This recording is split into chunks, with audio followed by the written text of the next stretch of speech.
they're owners. Steve makes a distinction between the owner and the victim.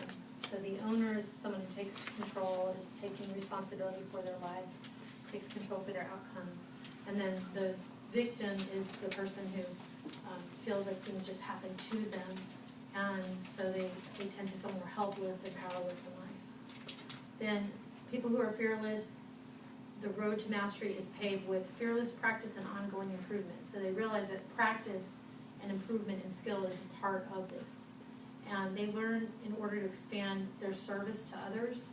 So usually the goal is like, how do I become better at doing this particular action? How do I become, for me, like how do I become better as a trainer? How do I become better as a coach? How do I become better as a therapist?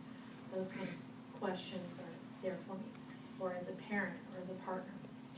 And they learn also, they experience flow, what Abraham Maslow called peak moments, creativity, moments where you're really in that, and Cecil Mohali was the one who talked about flow, where you're really in that space of just you're tapped in and you're tuned in and you're just doing the work that you do very naturally, very easily, or you're having that conversation just very naturally. There's no self-analysis, self-criticism going on. You're just in that moment fully.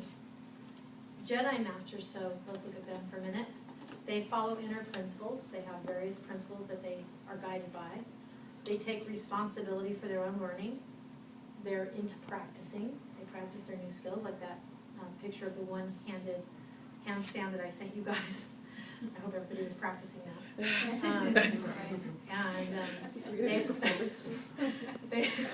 I know, I was like, that's the one, that's the photo I'm going to use.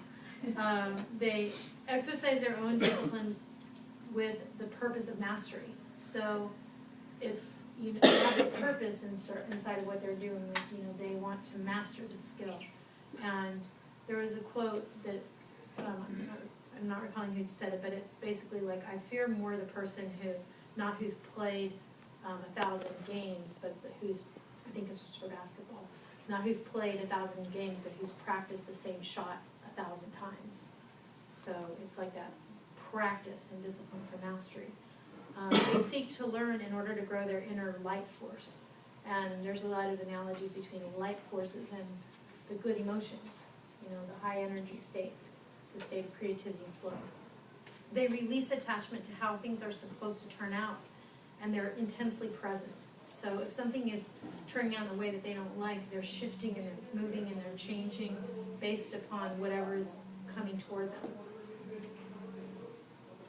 They release attachment to how things, are supposed to turn out, that's right. And they're focused in the flow. They're flexible in their thinking. Is that my phone? Sure.